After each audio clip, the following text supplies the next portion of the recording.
Alright, what's going on, guys? So today's fight will be Meldrick Taylor versus Julio Cesar Chavez, probably in his toughest fight ever.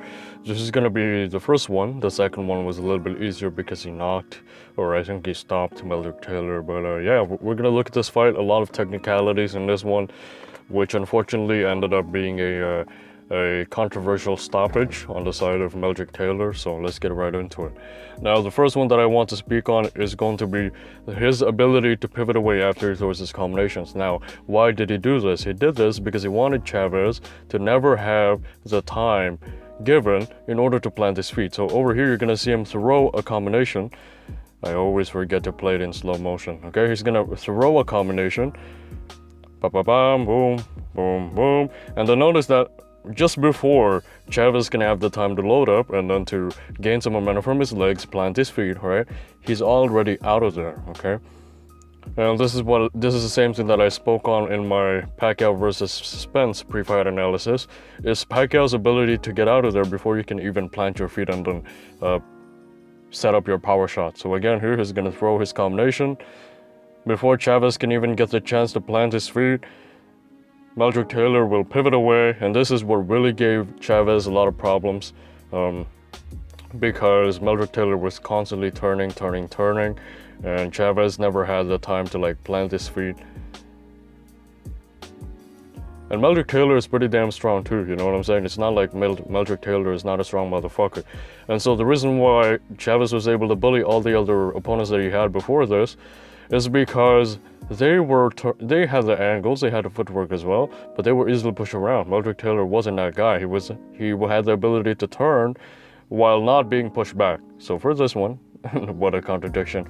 He's gonna be close to the ropes, but notice how instead of pivoting now, he's gonna make use of shifts as well, right? To turn Julio Cesar Chavez, to turn around Julio Cesar Chavez and give Chavez very little time to plant his feet and then set up his power shot. So there he turned, and then he used the shift in order to get away from Chavez. Now let's look at this. It's gonna be the same thing. Okay, so there, notice how he bends out the waist and then he creates an angle for himself. Let's see this one. He's gonna bend out the waist, move forward a little bit, and then he's pivoting. Okay.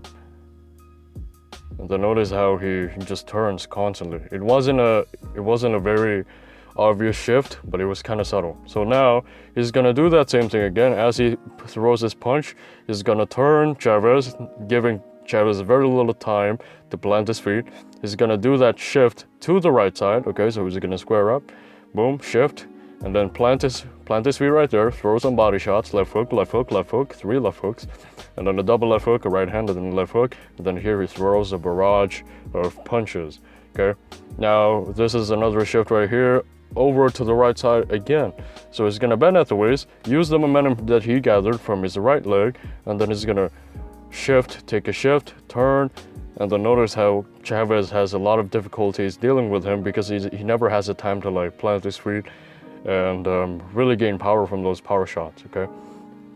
Because Meldrick Taylor gave him very little time to do that. So over here again, he's gonna bend at the waist. Meldrick Taylor will bend at the waist, and then he's gonna turn once again, right? And then he sneaks in a right hand there after they turn around. I'm not sure if that's illegal or not, but he certainly got away with it. So now let's look at this. He's gonna duck under, and then he's gonna counter him. These are just some extras that I kind of put. This is gonna be the left hook now. Let's see how this looks like. Left hook to the body right there, okay?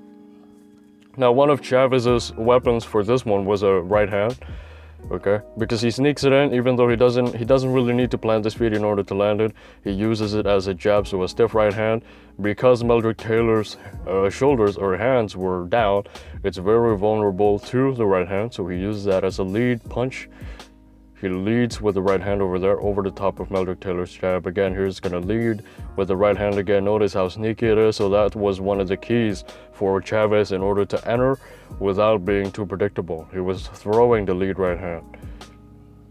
Now I want to look at a habit that Chavez has, or Meldrick Taylor used, which is the downward smother, okay? So here, I want to give you guys a little bit of knowledge about smothering. So there are particularly 6 spots or 5 spots where you can smother. Number 1 is the right elbow, number 2 is the left elbow, number 3 is the left shoulder, number 4 is the right shoulder, and then the last one will be the chest of your opponent, which is what Meldrick Taylor did here. Now, what is the advantage of this? The advantage of this is that your opponent will be pushed back, they'll be forced to fight on the back foot, which Chavez clearly has difficulties doing.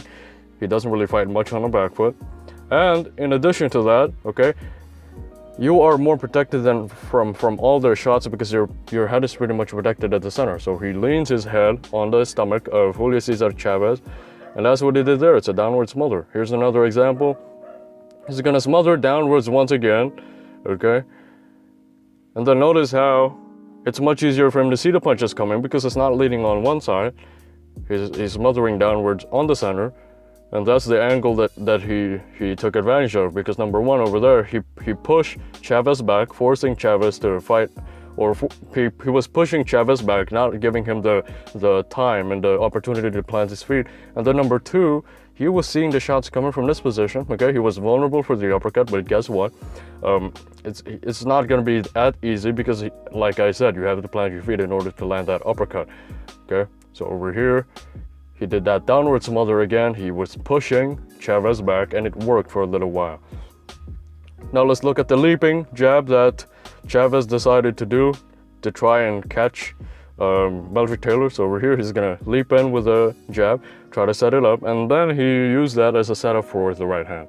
So over here, he's gonna do that same move again, jab. He's gonna do a little gallop right there, which is a move in gymnastics. Then over here, he's gonna do that once again, jab, and then he's going to try to leap in, set up the right hand, cut the distance, okay, not being too predictable with it. He leaps in right away, he stays off the center, boom, and then he leaps in, throws the right hand. And then let's look at how Meldrick Taylor will counter that now. Okay, so over here, he's going to time him on the way in. So Chavez is going to attempt that leaping jab again, leaping jab, and then Meldrick Taylor will catch him on the way in as he throws the left hook to the body. Let's see another one here. He's gonna try to do that same move. But there he tried to throw a lead right hand, and notice how Meldrick Taylor timed him when he was leaning more on this side, on the left side, right? Because it's much easier to trap your opponent in that position rather than when they are not on the center line, or rather than when they are leaning more to the right side. It's much easier to trap them there because they are planted on their front foot, okay? So here you can see Chavez is planted on his front foot. It's much harder for him to step back whenever his opponent throws a jab. So that's when Meldrick Taylor took advantage of it. He threw a jab to the right side of the face, which provided that angle for himself. Now let's look at the inside left hook that Meldrick Taylor used, okay?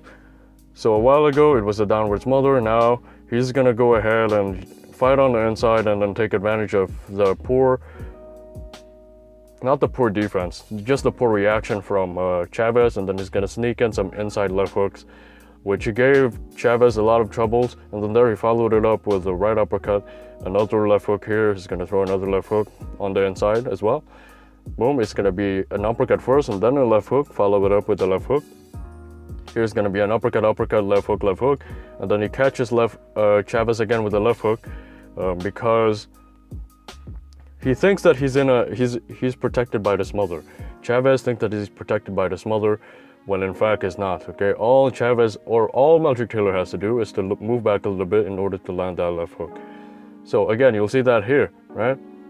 Chavez thinks that he's protected by the smother, so he decides to be careless. He throws some punches on the inside, and then he gets caught with the left hook right there, and then a right hook, and then some barrage right here. Fucking amazing, man. Now, the fight changed when Meldrick Taylor, or Chavez, starts to notice that Meldrick Taylor was getting tired, so exhaustion. So here's when, in my opinion, the fight was really turned around, and the fight was taking turns already. After this one, Chavez kind of saw that Meldrick Taylor was exhausted. He had no legs in him, okay? And he was relying mostly on his smothering in order to not appear that he's tired. So over in the early rounds, you're gonna see Meldrick Taylor smothering. Why did he do that? Did he do that as a tactical thing? Did he do that as a technical game plan that he had with his coach? Probably not. Maybe he did that because he was tired. And that's certainly what Chavez did after this moment. And that's why he took advantage of this, okay? And what he did was he did a couple of tests. Chavez did a couple of tests in order to see whether or not Meldrick Taylor was tired.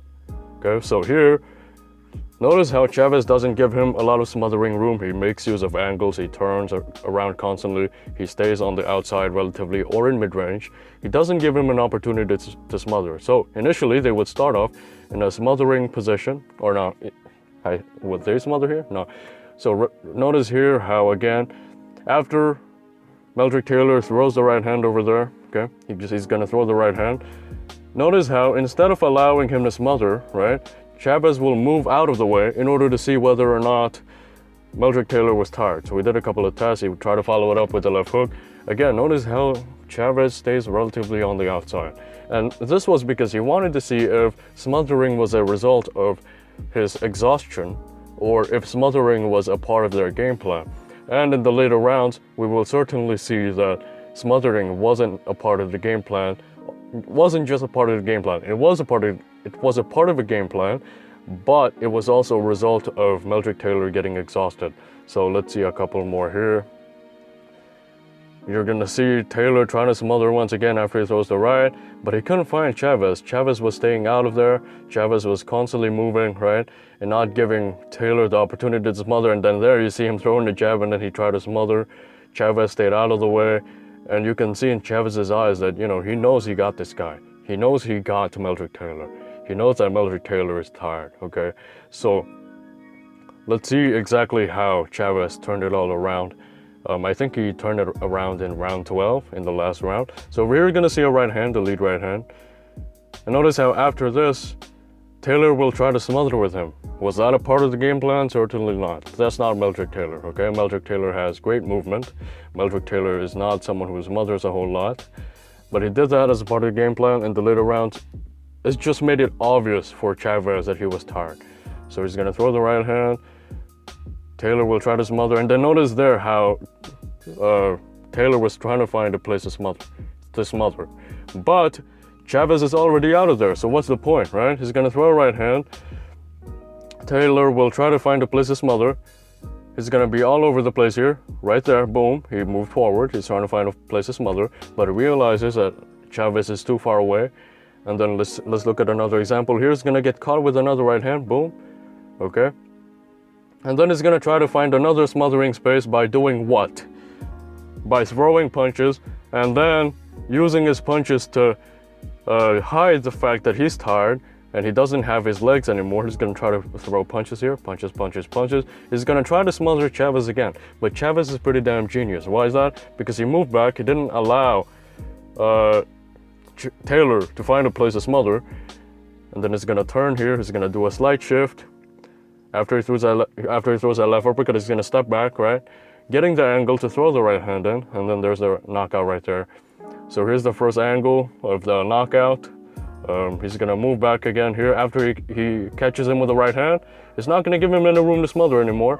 And then he's gonna use angles, boom, boom, uppercut, right hand, knocked out. Here's the second angle. Let's see how the second angle looks like. He's gonna throw the right hand.